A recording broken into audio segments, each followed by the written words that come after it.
So I believe so. All right, so let's handle the preamble to begin with. I want to thank everybody for joining us today. Welcome. My usual spiel is greetings, pilgrims, and welcome to a very special episode. Today marks the 5-year anniversary of the Polygon Pilgrimage. And if you're not familiar, for 5 years now, I've been trying to put out a video every Sunday. I put out a new tutorial on whatever I'm learning with 3D art. I just like to turn around and share that back with all of you. And it's always free. I never ask for anything in return. I just want to share, and I want to make every other artist better, and that makes art better. So that is my quest, that is my journey. So today, to celebrate, we have something really special. At the end of the stream, I'm going to be choosing a random subscriber from my YouTube channel, and they will win a 1-year subscription to a Substance product. Now, this is coming from Algorithmic, not from me personally. So the way we're going to do this is we'll pick a random winner. Then that winner will have to send me a PM with their Algorithmic account name, and then I will tell them, hey, this user is the one who won, and then they'll hook you up in the back end. Okay?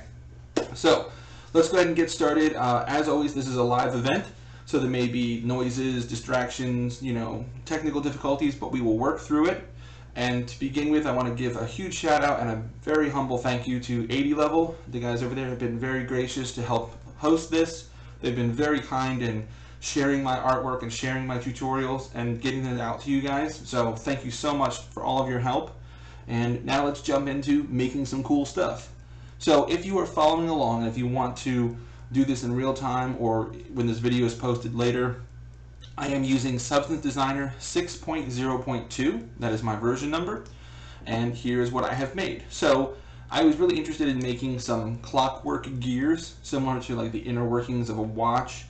Ultimately, what I want to do is take this Substance archive, bring it into UE4, and see if I can dynamically change the parameters, and so almost have like an animated clockwork mechanism that's entirely flat, that is one texture. Now that's a lot for the Unreal Engine to handle, but I want to see if I can do it, so we'll see. So there are multiple types of gears that I've created here, and if we look at the chart here, it's a little crazy, as always, but this is all of the different types of gears here. This is our chart, which shows us each of them together just in a nice, neat pattern, and then all of this over here, all of this noise, this is just generating our preview that we have here. So this is all for what I call like the, make it pretty. So we make it work over here, we make it pretty over here. So this is all for creating this cube here and showing off, and all of this is all just all of that. I'll go over that as well and show you how I broke that down, but the main thing you're here for is how do we create the shapes in general. So let's start at the top, and let's take a look at what are all of the different gears we're going to make today. So here they are. So we have 9 different types. So we have these gears on top, we have these gears down here, and you'll notice there's one right here in the middle.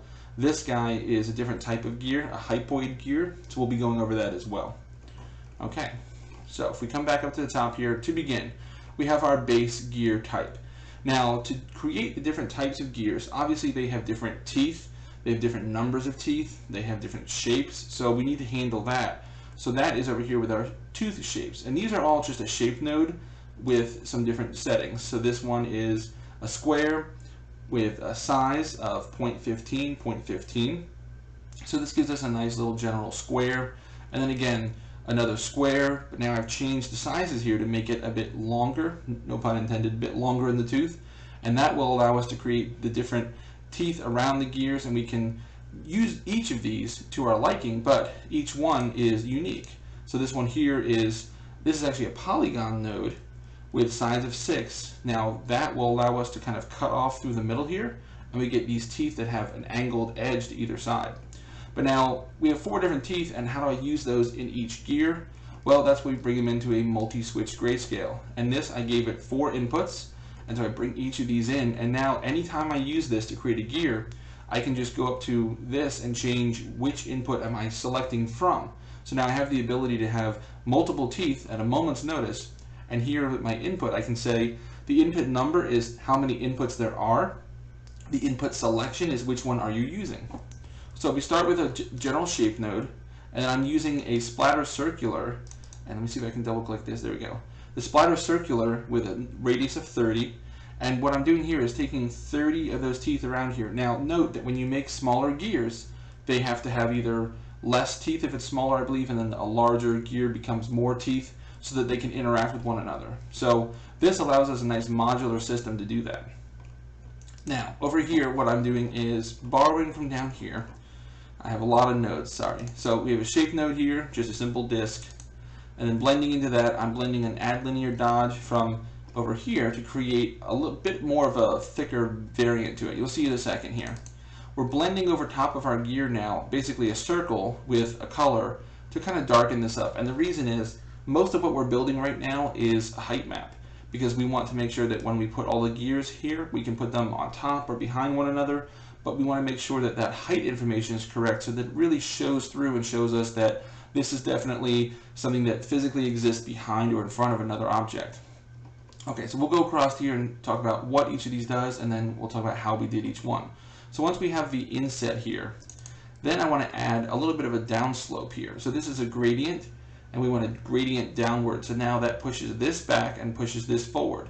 You'll notice that our most forward-facing part of the height map is always going to be white. Okay, so that's the thing that is closest to the camera, and then the darker it gets, it goes backwards away from the camera. Then on the end here, you'll notice that our teeth now got a bit of a down and back and out of our face kind of bevel to it. And that's using the same kind of technique. But now this is a finished gear for the moment because we have a flat surface here. It ramps up to a perfectly white as far as height is going to go, and then down a little bit more. And that, you can see some of that in here. Let me come in here. You'll take a look. So this gear here is a great example of that. So you can see here it's flat here, and then it kind of ramps down a little bit. And that gives us some nice contours that'll catch the light really well, and that really overall just helps the teeth have a bit more 3D-ness to them. All right, so how do we create these crazy things that we have in here? So what we do is we take a gradient linear 1, and I pumped up the number here all the way to 16. And then using the blend trick. Now the blend trick is if you put a node into a blend node just in the foreground, then you can affect this cropping area over here. And by taking the cropping area down, I basically isolated one of the gradient linears. Now you could do this also by throwing it through a transform node. I do feel like computationally though, this is a little bit less expensive, but then I do throw it into a transform in order to move it around, because once we throw it into a Cartesian to polar, this transform affects basically the radius of this circle now. So by moving it down, I'm effectively bringing it this far out from the edge, and if I were to move this up, the circle would get smaller. So I get this to the size that I want it to be, and you notice this is what comes up over top of here. So now he gets overlaid. And this is a simple copy with a 0.42. There we go. Okay. Now I'm going to throw that into a levels because we will need this as a mask for later on. Now down here we do another variant of the same thing, and you'll notice that this one is a different size. So this is the same technique, just a different size, because this, which comes up here, is what makes our teeth sink down into the background a little bit. So same technique again, and again throwing it into a levels in order to create our mask. Okay, so that's the basic gear. Now we're going to borrow from that to create all the other gears, because essentially a gear is like a donut shape. You know, it's a circle with a hole cut out in the middle. But then we have variant types of those holes and different shapes in there, so we need to handle each of those. So here we go. So our inner gear function, a 6 spoke. So this is how we do the 6 spoke. So we're going to start off with a shape and throw it shaped node with 0.1 and 1, if you're following along. We're going to throw that into a splatter circular to create this sort of 6-sided stick-like shape. Okay. Now, blending that on top of, from here we're taking a transform from our circle, and we're making this a particular size. And this happens to be this guy here. Let's take a look at him. So this size here is going to be this outward edge, and then we're going to transform it again, make it a bit smaller, and by throwing it through a subtract, we now cut out the hole in the center. Makes sense, right? Now I'm going to blend this over here, and I'm going to actually remove from here. If I look at this, where is this coming from? I'm removing from this outer edge here, because the spokes were too long at first, so I need to subtract back so that it will fit and it will marry perfectly into this shape. Okay. So now this is basically a fancy way of creating a couple different masks, and these masks are going to be important to colorize this thing so that we can get those different gradient levels we were talking about. Okay. So we're going to invert this so that I have everything except for the shape I want. And then up here, this guy, I'm blending from up here, this circle. I'm going to cut that out, right? Because we're trimming back on those arms. Then I'm going to colorize that guy to add him to our overall shape here. But we're not done, because this guy up here is going to come up and subtract from this guy. So we're going to take our gear that we had already finished before, and we're going to use him right here at the end and say, you know what, just go ahead and get rid of all the stuff in the middle here that we don't need. See, everything that's white here. Cut that out from our original gear, and that's kind of how we create this shape. But then we need this shape still to put our color back on top. So there we go. So we have our color, and that guy's all set. So that's the 6 spoke. Okay. So let's do our large center cutouts now. So that's going to be this guy up here. I think this is one of the coolest looking ones. I just like the shape of it. I like the way it turned out. He looks pretty neat. Okay. So this is actually pretty simple. We're going to take a shape node. This is a paraboloid of a 0.09. I'm going to invert the grayscale on that because what I'm looking for is actually like this hole, but I wanted a little bit of a fall off before it becomes solid black. Then I do the levels here to adjust that. So now it's a pretty steep fall off, which is fine. That's what we need. I'm going to throw this into a blend with, let's see, yeah, he's going to be the center hole. And here, the exact same technique, but with a splatter circular. So this, I don't need an actual input like the shape here because I can choose a pattern and I just choose my paraboloid. So I get the setup that I want here, 6, radius of 0.24, pattern size of 0.22. And then here, I invert it and do the levels. There we go, very nice. Blend those two together and we have all of our holes. And now, again, we just borrow from our before, from the original gear. And I'm just going to do a multiply. And that will create a nice fall off gradient right here. And it cuts out the hole that we need. There we go. So that's another type of gear done. And these are just, this is for the presentation here. So that's why that's there. All right, down to the small holes. Same principle really, we're just kind of spreading things out. So there you go. I'm going to invert the grayscale, throw it through a levels, transform. And the transform here was to rotate it because I wanted to make sure that these holes were perpendicular. And here it's in that still very hexagonal shape and I don't like that. So we're going to blend those together with our original, cut those out. And down here this is our mask. And so this is a levels and then thrown through a copy of that transform. So we just copy the same transform but apply it to 2 different outputs. We can use that as our mask. Okay, we're getting to the complicated stuff. Don't worry, a lot of these are pretty simple, but you know, it's good to kind of hammer home, here's how you create this sort of a shape. So again, a splatter circular for some more, invert, levels, transform again to make a center here. I wanted this one to be straight up and down. And then we're going to do another multiply on top of our original. And that guy, I don't know if I used one of him in this. No, I did not. All right. So down here, let's talk about the solid gear. This guy is pretty simple. I actually used this for him, and I just didn't take anything out of the middle. I wanted a big chunk there for visual balance. But this guy's pretty simple. It's just one singular hole. And then I did go in here, let's see, in here. Yeah, we added a nice little bevel around the edge here. And that's using the same trick here, a gradient linear 2 this time, because we wanted the top and bottom with a center, you'll see here, there you go. Top and bottom black with a center white, and that makes this little like hump. And then by transforming that and moving that, I do the Cartesian to polar. And yes, we have the edges here that are showing up, but that's okay. Because once I blend this with a copy, and I'm using this to crop out those. See, so I crop out to the center and say, this is all I want. I just want this center part here. I don't care about the edges. And now a levels here to clamp it, pardon me, clamp it in order for our mask, and we can add it on top here. This is a simple copy with a 0.18. So we're just putting that on top, so that gives us a little bit of a nudge there, so that it looks more like there's some mass and some solidity to the center there, and it's not just a hole cut out of it. Okay, and then we're going to blend on top of this our color. And what I do for these is this color is, I believe, just a black, or maybe it's a gray. It might be a gray. Actually, I should turn that to a grayscale. But put that over top of this guy at a 0.63, and that's how I determine how close or far from the camera I want this to be, really. Because once you create this, you can change this value and say, if you do less of an overlay, then it becomes more light in color, and that means it's going to move closer to the camera. So that's how we determine the distance. Okay, So now this guy, which I did not name, but this guy is a neat one. I used him a couple times because it's just a cool shape. So there are these spokes that come off of a center wheel here, and these spokes are tapered. So the taper was interesting. So what we did here was, you'll notice that I also wanted to create a gear that did not already exist in my upper part there. So what I had to do was take a shape again, and I'm going to borrow from that multi-switch. You'll notice that this multi-switch is actually calling from way up here. So it's taking each of those tooth shapes. Okay? So then I create my gear, and this guy has 42 teeth.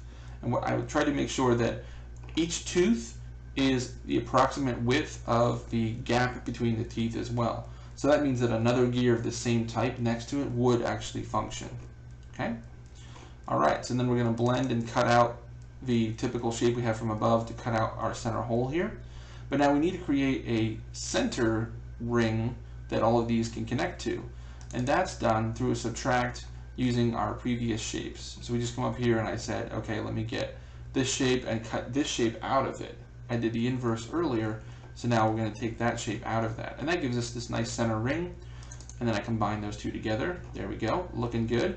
And now we need the actual spokes. So the spokes are a polygon 1, sides of 3, with a rotation of 0.25. This gives us a triangle that is straight up and down. And then I'm going to do a transform. And here you'll notice that I stretched it way off the page, way out of proportion here. And what that does for me is then if I do another transform, and this is set to no tiling, so then if I set this guy the same thing and I scale him in, you'll notice now it's cut off that top and bottom. And by cutting off that top and bottom, I've created a shape that doesn't come with the software. Pretty simple. And then I can take that with a splatter circular with the right setting. So this is a 4, a 0.3, and a pattern size of 0.3 with a rotation of 0.75. And you'll notice they line up nicely. And we have this odd shape now in there, and we have a really cool looking gear with a pretty complex shape. I mean, not too complex, but it doesn't come with the software, so we had to generate it somehow. Okay. This is a neat one too. I like this guy a lot. So again, I wanted to make some different type of teeth. So for here, when I did this splatter circular, I actually decreased the radius. So that means that the teeth are actually a bit shorter. But then again, still, whatever their width is needs to be the same width for the gap as well as for the actual tooth. Okay, so that's looking pretty good. Then we're going to subtract our hole from the center. And then here, I could have borrowed from above, really. I think they're pretty much the same. But we're going to do our splatter circular of a paraboloid, and we're going to invert the grayscale, and then clamp the values, and then subtract those, or multiply rather, on top of this shape. So now we have this sort of pinion gear, and this is very similar to what you'll see in lots of drivetrains for cars. Okay, then we're going to blend a color on top of this with a multiply, and we want to make sure that we make this a little bit lighter. We want to make sure that our frame around everything is pure white, and nothing else is pure white because it will interpede, and we want to make sure that everything else goes below that. Okay, so then here I'm bringing back the overlay of the edges of the teeth to bring that down a bit. And then here, I wanted to try something. So this was a bit of an experiment. I'll show you the result and then we'll talk about how I came to this. So here's the result of it, is I have this sort of inward plate that is perfectly surrounding the circles, and it's sort of a donut shaped plate over top of this, but it has the cutouts from around the circle. So how do we do that? So I'm going to take this shape and I'm going to do a color to mask. And I'm going to only select that innermost lightest value. And what that does is that sort of makes the selection we need here. Then I'm going to bevel that. And by beveling it, I get a bevel here, here, and on the insides of these circles. Okay, that's really good. So that's brought everything sort of like a stroke value inward. Then I'm going to do a color to mask again and choose again the lightest value. And what that gives me is our end result here, which is the whole original area. You'll notice a difference. That's way too thick. Then here we're a lot more like that negative stroke, and it's deleting as it moves. And then I put the two on top of each other and we get a really interesting looking gear, which I'm sad to say I did not use in this shape. He would be very interesting in here. So there we go. Okay, so now the crazy stuff. We're going to work on our hypoid. So there are two types of hypoid gears that I saw to create here, and I have a bit of a reference here. So here's our reference. So this hypoid gear is this shape, and then there's another type of one that goes this way, and the idea is that you're translating this type of motion to this type of motion. So you can change a gear chain from one direction to another, okay? So the first thing we're going to build is, let's see, first one is this guy. I call this the perpendicular one, this guy. So this is parallel to the surface, perpendicular to the surface. So the perpendicular one was pretty interesting. So we begin with, I always pronounce this wrong, an alveolus? Wow, that's difficult. But we throw this guy through a levels, and you'll notice that I'm trying to really pump the values so that I get basically this line here. It's not quite a squiggly line like we need, but it's pretty close. So if I blur it quite a bit, then I'll get even closer, right? Now if I take a shape node, and this is a 1 and a 0.25 on the Y, and I put this into the input and use this as my driving force for the warp, you'll notice what we're starting to get here. We're starting to get a nice little wiggly line. I think that's what I even called it. Wiggle, yeah. Wiggle build. So this is the area where we're building the initial wiggle. Okay, now we're going to blur grayscale high quality, and I just pump all the values up, 16 and 1. And then I do a color to mask, and I'm going to select from the innermost part. And this gave me a really cool design in here. I like these little pockets that it formed. I don't end up using them, but if you want to use those for something else, go for it. Now, from here, we're going to go and we're going to create a transform 2D, okay? And I'm just scaling it down so that it automatically tiles. Then I'm going to do another transform 2D, this guy, and it's the exact same thing, but then I moved it. So I moved it down by exactly negative 0.5. And when I blend those two together, look what I get. So I get a lot more lines, a lot more packed. You won't be able to get this from just transforming and scaling and crunching it, because your wiggles will actually flatten out. So this is a good way to get these lines in between these lines. Okay. Then I'm going to transform and rotate it a bit to get the angle I'm looking for. And let's see, gradient overlays on top of, let's talk about this first. We'll come back to that in just a second. So how am I going to get this rounded gradient on it? So I'm going to use a gradient linear 2. Then I'm going to put that through a skew grayscale. And I'm skewing it at this angle, amount of 0.5. Then I'm going to transform and move it up a bit. And I'm going to do a blend, and I'm going to cut off the bottom half. So what I'm looking for is from this line to here, and if you were to ignore this top corner, okay? So now, by transforming and flipping and then blending a copy of itself back, we get basically the whole shape. So I have a gradient that goes from black to white to black, but it's across this semi-triangular shape. Now I'm going to blur it in order to get rid of that center seam line. There was a pretty nasty seam there. Okay? So that is what I'm going to put on top of this. And this guy is coming from a mask down here. Okay, so this mask is a polygon 1 with 6 sides, and I'm going to do the blend trick again where I put it into the foreground, and I'm going to remove the whole right hand half of this. So that cuts off right down the middle. But you'll notice that this shape, let's take just a second, you'll notice that shape is this shape that we need. Okay? So that's our mask for the overall shape. See? Overall shape. And then I'm going to transform and move it a little bit just so that it's not all the way at this edge. And the invert mask is so that we can do some masking. But if we bring this up here, now let's overlay that gradient we made. Look at how nice that looks. This looks like an object where the topmost part is right here in my face, and then it gradients off and gradients off. Okay, that's most of the effort there. So now, then we have our wiggle. We're going to put this in here, and we're going to also apply the gradient to it. So you can kind of see that here. That gradient is going across because this is part of the surface, so it has to also match that gradient. Otherwise, it will look strange and it won't really be, fitting in well. It'll stand out in a bad way. All right. So here we're going to subtract our wiggle mask. So this is the same wiggles up here, down here, just blown out with the levels here to become our mask. So we're going to subtract that from our overall shape. All right, well that's good. That tells us that there should not be that type of a gradient there, but still looks wrong, right? So this is where we're going to blend in the wiggles that have the gradient. And that's what we get this shape here from. And now here, this is our wiggle grooves mask build. So what I needed to do was that gradient needs to go on top of here, but only in the grooves. Because if you look here, our mask goes all the way to the edges. So that's going to look wrong if we have all this crap in the background. We don't really want that. And I can't just cut it out. I need to make sure that it's within this area, but only within the grooves. So the way we do that here is I'm going to take this guy, and this is a subtract, and I'm subtracting from this shape. So I'm saying give me, now black is wrong, I want what's inside these grooves.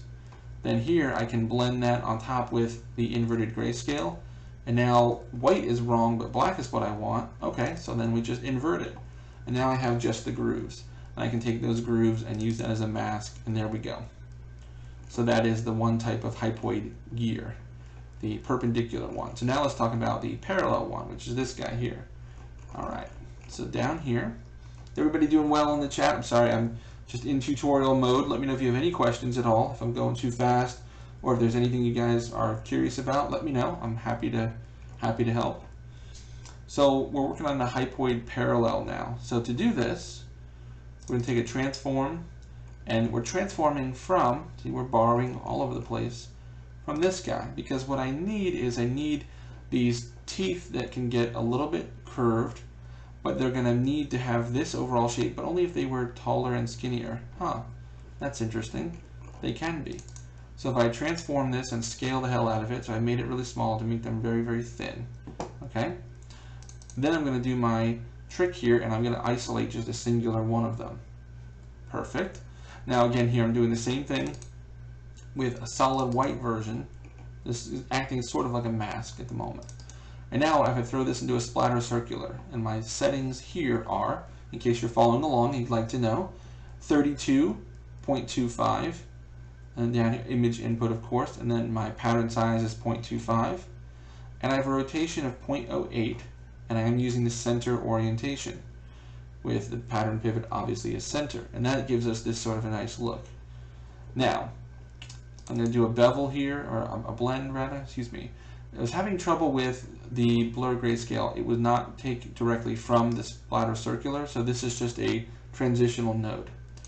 So we're going to go over here, we're going to blur grayscale, high quality, quality of 1, but only an intensity of 0.93. And the goal here is to go from this, we have these harsh edges here and here, so we want to get rid of those and kind of round those off and make these nice teeth. Okay, then we're going to blur the whole thing just to kind of give it a little bit more of a flattened nature. So this is a 1.53 for that blur.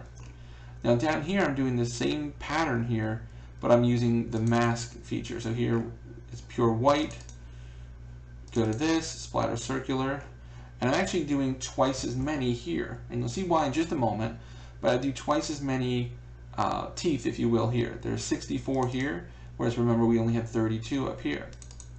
Okay, again, the blur was having an issue, so this is a transitional node. Blur, so we put all those together and start to create a nice little foundational base that we can put something on top of. Then that affect the levels just a little bit, play with the levels if I wish. Now over here, I'm going to blend these two guys together with a screen. And so what that's going to give me is this shape, but on top of this base. And you'll see there, it kind of pops out the center a little bit better. Now, I'm going to start blending and making these things lighter or darker. So using the uniform color of black, I'm sharing that between these two nodes. And then doing the same thing for the base. Then we're going to do a histogram scan from this guy. And now watch carefully, because we're going to take this, and this position and contrast I played with quite a bit to get just the right value. So that when we blend the two together and I put one on top of the other, you'll see here this creates a really nice gradient effect. So we have these teeth that some are a little higher than the ones next to them, but they share kind of a common base. So that's what all of this is giving us, is that nice value, because from here to here I needed to pump up just the center, almost like taking a slice from this thing horizontally. Just the center, pump it up a bit so that when I put the two together, this guy stands above the rest. Okay? But he still needs to sort of be close to its neighbor down at the bottom. And this all gets a little blurred, and you know, it looks fantastic. So now we need this inner ring. So this inner ring is very simple. It's two circles cut out from one another. There we go. and this guy is 0.44, and this guy is a 0.39, in case you're following along. Subtract, and then here I'm going to blur, or not, sorry, blur, I'm going to blend color on top of him to change his height, and then I'm just going to put him directly on top of our existing teeth, looking pretty good. And then here is a levels from the gradient ring. Yes, okay. So we're going to gradient this ring downwards, and this gradient ring is coming from down here. We're doing the same trick as before. Might even be able to copy from above, but we do need different positions for everything. So by gradient ring, and then we can have this transition. So up here, when we put him in place, he's a subtract of a 0.5. So now we have our outward gear teeth and our inward, and it slopes down nicely. And then here is him positioned on the chart before. I think I was going to put him in the corner, but it didn't work out. So there we go. So here he is on the chart, and it looks really nice. But now when you position these, be sure that you put the one like this. So the way that this works is this gear turning, those teeth feed into these wiggled grooves that we created, and that will spin this guy a different direction. Okay? That was the only one that I really needed a good reference for, because it was a little difficult to figure out the shape. The rest of these are pretty flat, and they do have, you know, they're gears. They have a pretty simple setup. Now, you can set up a node that you could drag and drop into your project that would have all of these already built into it, and you could expose the parameters on this guy to say, I can drop down a new gear and then say what kind of teeth it has, and you can expose the splatter circular and say this is the kind of the number of teeth, and even the radius is important, because that radius will determine how outward facing these go. If you increase this number, they'll push out or push in. My graphics card is a bit older and it's doing a lot right now, so I'm not going to change the values real time, but you will see it that it'll push out or in, so that will determine the teeth. And the other thing to keep in mind is, if you're going to do teeth that are longer, say more like these guys, okay, something more like this, you want to make sure that your initial gear here is a bit smaller to allow room for the teeth on this square texture area, because otherwise it's going to get cut off and then it's not going to look right. Okay, so now let's go over here and let's talk about, for just a couple minutes here, let's talk about how we did all of this crazy mess. Okay, so I just wanted to make something that looked kind of like a, you know, the innards of a clock or something like that, and it looks really cool, and I'm very happy with how it turned out. And I only used one real material from the base setup here. Just I wanted something that looked a little copperish, a little, you know, brassy, little inside metal. So that's what we did. So to start off with is we have to position everything. Okay, so I'll show you the end result here and we'll work backwards. So this is everything in the height map positioned. All right, so here's all the different gears. So let's work backwards and figure that out, and then all of this is building all of the masks, and then all of this is adding all of the other materials together. So this is all the base color, the normal, the roughness, the metallic, all that kind of stuff. And then everything gets just kind of combined into here. Okay, so to begin with, I called this thing the top cap. It got kind of overwritten there by the word frame, but the top cap is this little piece here, this guy right here. So all this guy is a simple shape node, and then a levels, and then blending this guy with a color. And I used black most of the time, and then I just changed the amount, and that helps me to determine where it ends up on the height map. And then the transform to position him in the chart, and then transform off of the levels becomes his mask. Okay? So A1 and 2 is this gear and this gear. All right? So again, you can see here I'm taking from the teeth, I'm making my own gear. Very nice. Putting the overlay over top of the teeth to bring those down, and then positioning him on the chart. Then we're going to blend over top with the black color again, 0.75. And here I'm borrowing all the way from our finished gear from all the way over here. Okay, when we did our solid gear earlier, you'll notice he's done. So let's go back over here, and we're just going to position him on the chart, and I'm going to put the first one on top of him. Now you can really start to see the different gradients here that we're working with to create a proper height map. and I'm going to put the cap on top of him. So that's A1 and 2 complete. Okay, so then we're going to go over to B, and B is this guy right here, right on the end. And you'll notice that his teeth, although they're not the same size technically, they would in theory be able to turn this gear the way that they would hit. And I obviously did that on purpose, tried to make it as realistic as possible. So this guy is, we're borrowing from the same piece that we just made, the cap here, and then blending color again. And he's the same color height, so he should have the same height information as these two, because these two gears obviously have to be at the same height in order to interact with one another, correct? So we transform him, move him into position, and we move his mask as well. Then our B gear is just the same copy from one over here that we just made, just smaller. And then we position him and we do the color overlay as well. And then here we're going to combine everything on top of one another. So these two are combined, so they should interact with one another. Although this is technically a little bit higher up, closer to the camera, but we'll just say he's thicker and he'll be able to still turn that gear. And we'll put that in place. Now you'll notice that in the final product here, our frame here is cutting right down the middle of this, but we're going to put the frame on last. My original setup, I was adding or subtracting the frame every time, and it's a waste. So we'll do the frame when we're all done. Okay, so gear C is this big guy down here, and I should have put something in his center is technically around here, but the main purpose of this gear was to create a gear to show off that had a ton of teeth. And now anybody who's been paying attention to for the last 30 minutes can tell me that the teeth are wrong here. These should be a little bit wider each tooth, or we need to make sure that there's less of them so that they have the same width. So little mistakes are made, but that's okay, we learn. So again, we're borrowing from before to select an input, and we're generating our own gear from there, and then we're going to transform 2D and position him, and then this is a 0.5. So there he is, nice and overlaid and in the corner. Excellent. And then he gets added to the stack. There we go. Okay.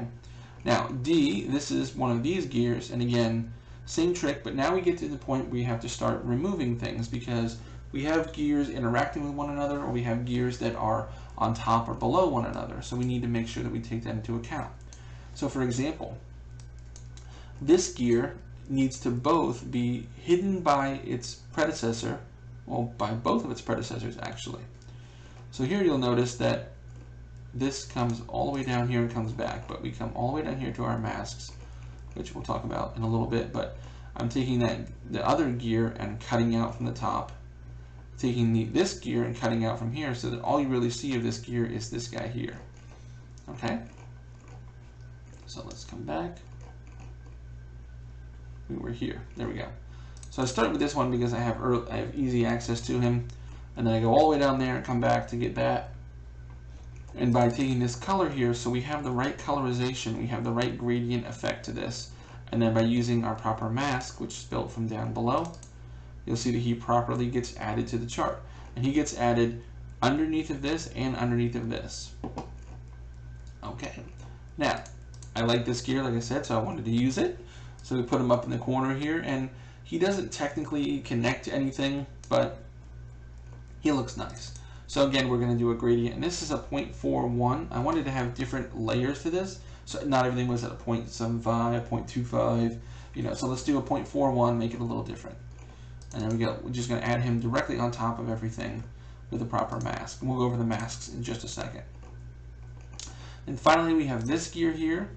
And this guy is, again, we spent a lot of time making those spokes, so we want to make sure we use them because they were cool. And we're going to blend over top, and again, this is a 0.41 as well, so he's at the same level as this guy, technically. And when I added that to the chart, I wanted to make sure that maybe it'd be possible for him to kind of just tick that along. So I just wanted to make it look possible. Who knows if it actually is or isn't. There we go. Okay. So that's almost all of them. But now I wanted to try something crazy. So in trying something crazy, I said, how do we fill in the background with gears in a semi-logical way? Logical enough that it looks realistic without it having to be hand placed to make sure everything is properly working. So the way we do that is I'm going to take a gear that I like, so this one with the spokes that we made with the cool tapered spokes. I'm going to throw it into a splatter node. And the splatter, my pattern settings here are 100, 100, rotation of a negative 46.29, not sure how that happened. Rotation variation of 106.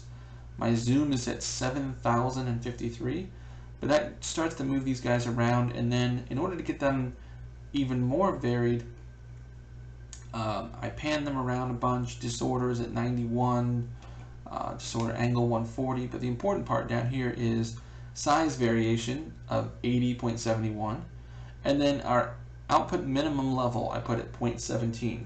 So that made sure that none of them would be completely black, which means they would be totally in the background and we would never see them at all. And then what I do is for the luminance variation, I change this to a 0.57. So this means that we have some gears that are a lot lighter than others and some that are behind one another, and that kind of automatically gives us what we were looking for, to have gears in the distance, gears in the foreground, some in the middle ground. But then we need to make sure that all of these, even the ones that appear to be almost pure white, all of these need to be behind everything else we've already created. So in order to do that, we take the splatter and I'm going to again blend over top of it, an opacity of 0.85, and you'll notice that makes everything nice and dark. It might even be a little hard to see, but there is a gear here and here, and that means that we can take these and put them in the background of everything else. But we needed one hell of a mask to make that happen, right?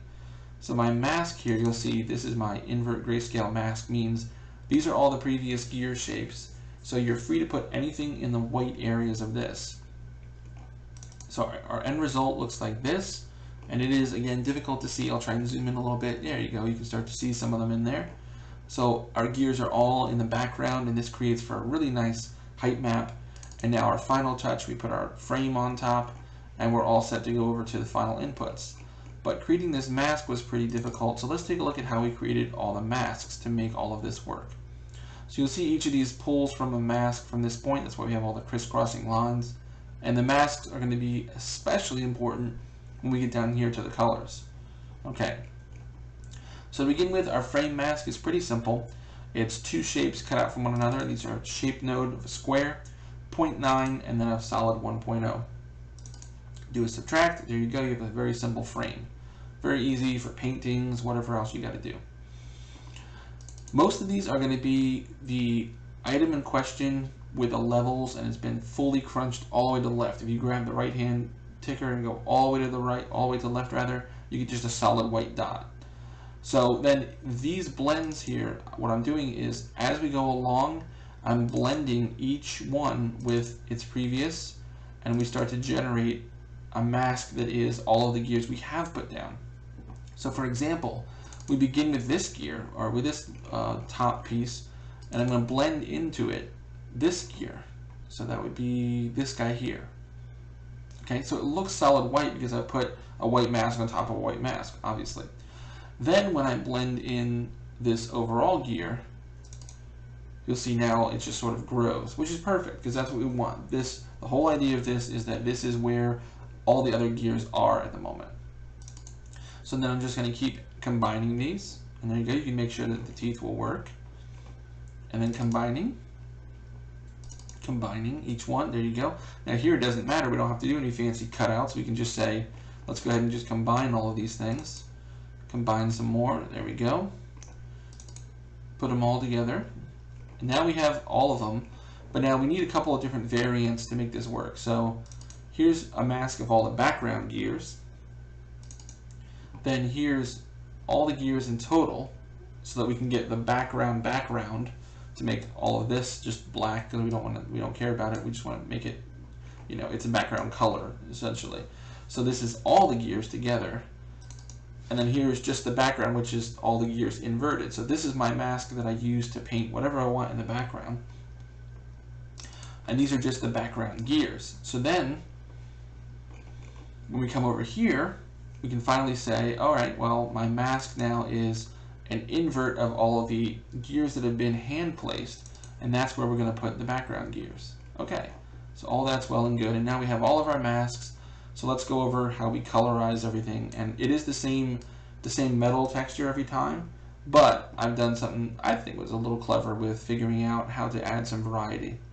So if we look at this, this is our metal 003, which comes with substance. Thank you again for a great piece of software, a great little metal that we can use. Now each of these is going to be a blend over top of, I'm cutting out from my mask. So this is my color, my normals in the same spot, my roughness, and my metallic. I'm not taking the height information because we built our custom height. Then this is each time I'm blending with the next one. So this is A blended with B. Now B, beginning here, because I used just the normal texture right away, I wanted to make a little bit of a change. So each time here, before I actually use it and cut it out, I'm just rotating, scaling, or moving this base input. And then by copying and pasting each pair of nodes and then realigning each of these, just reconnecting everything, I'm taking from the same base input, but I'm adding some variety by moving it around, scaling it, rotating it. We make sure that we're not just using the exact same spot every time. So then here you'll notice that this guy, for example, when I blend these two together, you'll notice that that inner circle is clearly different because it's now this guy but rotated and moved, and now you can see that we're getting that variety without too much extra work. Okay? So that's really the secret to how all of this works, and then these are all just combining and doing the same pattern over and over again. But you'll see here's another example. You can clearly see the cutout of the one gear on top of the other. Even though this is just the diffuse color, we can definitely see the different shapes in there because of that. Just that simple rotation and move means there's a lot more variety, which means now if we do put this into like Unreal or something, we start rotating these things, they're not going to look weird if this one rotates at the same rate as this one and the texture is the same. That would just look sloppy. So we're going to blend all these across, and you'll notice, I'll show you towards the end here as everything starts to get pretty crazy put together. There we go. So you see even there we can see a difference in the pattern to make sure that we're not making it just look like it's one piece cut out from the same section of the same sheet. It just looks bad. So now here what we need to do is start putting in the background as well. So this is inserting the background, and this background has to go in between these gears and these gears in the background that we added. So we need to make sure we use our proper masks, which come off of there. And then for our roughness, I wanted to make sure that the background wasn't shiny, so the background of that only needs to be white for the roughness, meaning that it is purely rough, and then there's not going to be any differences there. And then here, this is all using our frame. We're putting our frame on top of that, so here's what our final maps actually end up looking like. So there's our normal, if I do that, yeah. And our roughness, so these are not quite totally rough, but they have a little bit of a sheen to them. The background is entirely rough. Metalness, obviously, only the things that are metal, and the background is black for once. And then we come all the way up here. You'll see that our height build is exactly what we've been building this whole time. It comes right from there, and our normal comes right from there as well. We did generate a normal map by doing all of these, but I don't actually end up using it because I didn't really like the way it looks. There's something about it. It has this strange kind of dents in it. It almost looks like this whole gear would have a huge dent, as if you just grabbed it and bent it with your hands. So that ends up looking a little too strange. So instead of that, we end up just taking just the general shapes that we have, and that's fine for our example here. It looks great. We would go in and make some micro scratches, micro dents, maybe do some edge wear, and make sure that those scratches and dents are occurring where they naturally and mechanically would, around the edges and around the teeth as these things interact with one another a whole bunch. So there we go, and then our base maps are all set up, and this is actually what gets exported. So very nice. So that's the tutorial. We have all of that going, and everything works here. And if you are interested, I can put this on my site. You guys can download it, take a look at it. Of course, this should become a video, so you'll be able to take a look at that and follow along as well. And I hope I didn't go too fast for you. If I did, I apologize. You know, live streams, I was a little nervous. You want to be moving along, and you can always pause it and take a look at it there if you like. Do we have any questions, any comments, anything like that before we do the giveaway?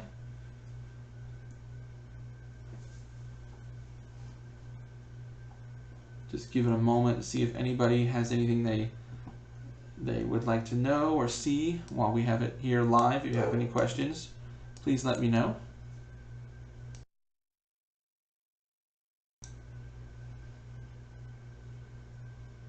Okay. Well, if nothing heard, then as I mentioned in the beginning, this is the 5-year celebration of my web series, I guess you could call it, the Polygon Pilgrimage. And again, if you're not familiar or if you're new to the stream, you just joined us, we are celebrating 5 years of creating a tutorial every week. And whatever I'm learning as I'm continually pushing to be a better artist every day, I want to make sure that I thank everybody who has been a part of that journey, and it's been really fantastic. So if you guys are not already subbed, this is my page here, the Pilgrimage. Just recently did a Carpathian burl texture that was really fun. So come on over and subscribe. What I do is I do tutorials every week, and if you see something, or you don't see something rather, that you need, so you're trying to learn how to do something in Unreal, in Unity, in Maya, I do Substance, obviously, just let me know and I'll figure it out, and then we both know, and that's really the whole point. So to celebrate that, I asked Algorithmic if I could buy a key to give away to you guys, and they were very gracious and very kind, and they actually told me, you know what, we'll handle it. You pick a winner and then have them contact us, and basically they get a free 1-year subscription. Now they did say to Substance, so I don't know what that means. I just got Substance and it's an enigma. It can be at first. I have learned to really love the procedural flow. I try to do as much as I can fully procedurally. You'll notice that this entire thing we made here, not one single source bitmap image was used. So it's all done inside of the software. It's incredible. So add me to your list, or if you have a question anytime with this, please let me know and I'll be happy to help. That's what we do. So yeah, I contacted them and said, I love your software and I want to thank you for 5 years of growing as an artist, and a lot of my videos have really hit home and have been successful because of your software. So I'd like to give out a key if I could. And they said, you know what, we'll take care of it. You just let us know who wins. So I have a little tool over here. I've now exported a list of every single subscriber as of this moment. We're at 1,179, which, let me tell you, that has been a journey in itself. Last year, my birthday is next month, and last year on my birthday I hit 200 subs. And I was so excited, and I said, this is great. People are enjoying it. They love it. So then I said, okay, this year I'm going to go for 300 subs, 100 subs a year. That's what I thought I was capable of. And here we are at over 800 in a year. So I'm excited. I'm bursting at the seams. So thank you so much. So without further ado, let's go ahead and pick our winner. So I'm going to do the export one last time. Let's do a refresh. There we go. Okay. Drum roll. Let's see. Click the button. Where is it at? There it is. Okay. And our winner is, how do I say that? Oh, our winner is Axel Tech. Oh, Alexel Tech, pardon me. Alexel Tech. You are the lucky winner, so thank you so much. Really appreciate you being a viewer and being a subscriber and being with us on this journey.